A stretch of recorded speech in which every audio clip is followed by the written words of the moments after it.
we have here, ladies and gentlemen, is the most built not bought car I have ever driven, and probably I will ever get to drive.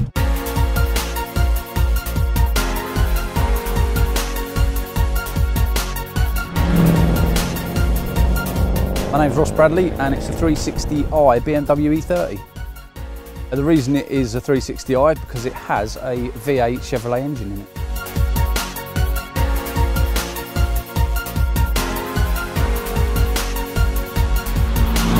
Brought up through hot rodding drag racing, bit inevitable really. It was going to have a V8 in it at some point. I've been tinkering with cars ever since I was little.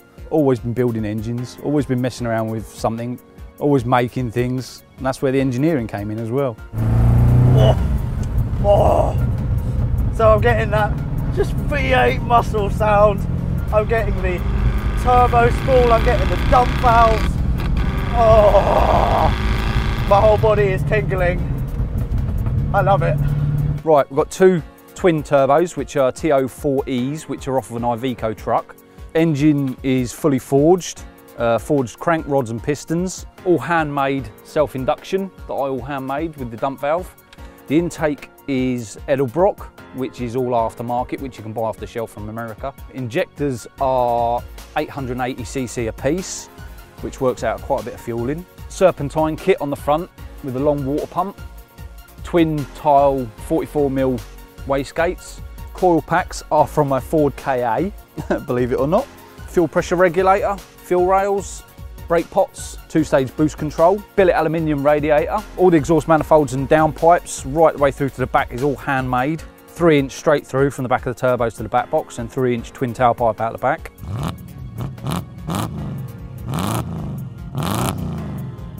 The performance figures are mental. I've never driven a car with as much power as this. At the moment, in standard guise, we're currently running about 550 brake horsepower. But if I flick a little switch just where my right knee is, that's upped a little bit to 800 horsepower. Bearing in mind its 800 horsepower and 1350 kg curb weight, the turbocharged BMW 360 produces a power to weight ratio of, get this, 593 horsepower per tonne. For a bit of context, that's almost the exact figure of a Bugatti Veyron Grand Sport Vitesse and about 42 horsepower per tonne more than a McLaren F1 car. Naturally then, this built not bought E30 has the potential to be devastatingly fast in a straight line. Although untested, Ross reckons the car is good for 60 miles an hour in 4 seconds dead, and based on calculations using his gear ratios and diff ratio, it should be able to hit 204 miles an hour.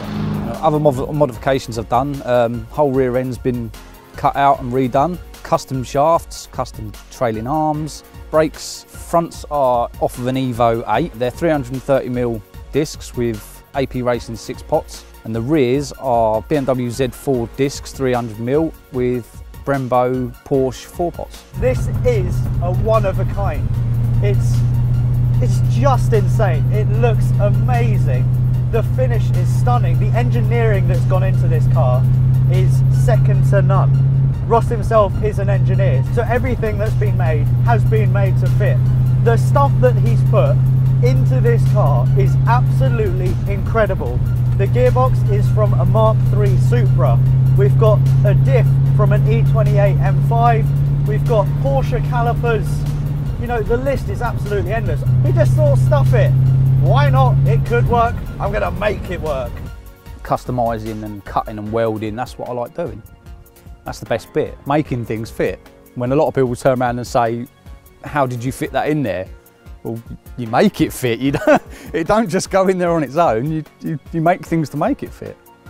That's the whole point of it. Ross's 6-litre twin turbocharged E30 sits on GAZ GHA coilovers, which, as you can see from these exterior shots and in-car footage, gives a firm but pretty planted ride. Currently, the height at the back means that the rear tyres on the Harker 3-piece split wheels rub on the arches a fair bit, so the GHAs will have to be wound up slightly. What I really love is the fuel economy. So we started on about 35 litres roughly 2 hours ago. Haven't been driving it too hard, and now we're at about 6 litres. So yeah, really quite thirsty. It is so fast, and at the flick of a switch, I've got 800 horsepower. Oh my god, this is on another level. But you know what? Despite the crazy power and despite the potential to rip your face off, it's a very easy car to drive. You can bumble about in 5th gear, as I'm doing now, 50 miles an hour. Everything's pretty calm. The steering is nice and light. Steering rack itself is fairly slow, so you need to be on it if you're going around corners quickly. But the pedal weights are incredible. Got a really, really nice clutch feel. The throttle feel as well is magnificent. The only thing I will say is that the brake pedal just feels a little bit too long for my liking. Nothing, nothing, nothing, nothing, nothing, and there you go.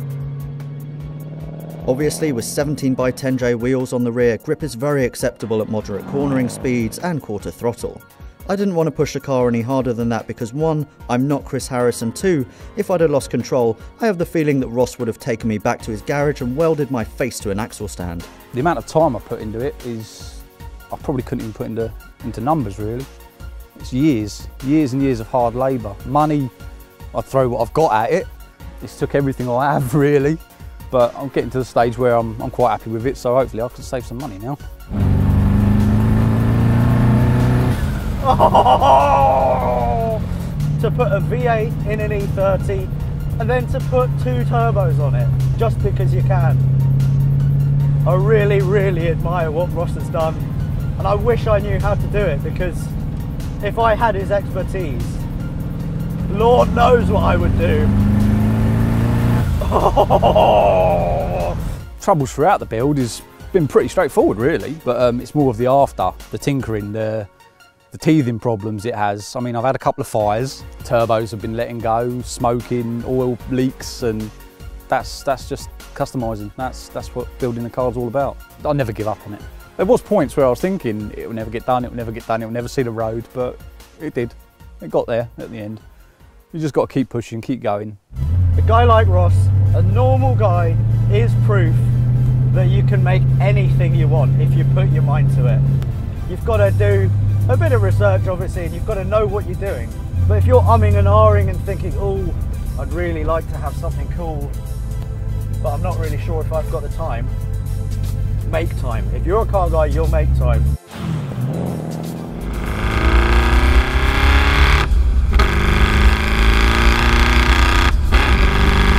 Ross, thank you so much for letting me drive your car. I know you don't really let people drive your pride and joy, so this means a lot to me, and I know it means a lot to you. Ross's unique, sexy and supercar powered E30 is easily the car that made my heart beat faster than anything else I've had the pleasure of driving. It's a masterpiece from an engineering standpoint, and one of those cars you can't help but be a little bit afraid of. They say that you should do one thing every day that makes you scared or puts you out of your comfort zone. 1 month after driving this beautiful Widowmaker, I'm still riding that wave. The car means to me more of a pride and joy really. Just the amount of hours I've put into it, the amount of blood, sweat and tears of things that have gone wrong, and you always come out the other side thinking, yeah, I've done that. I just love it. Most of my friends think I'm mental, but you only live once, why not?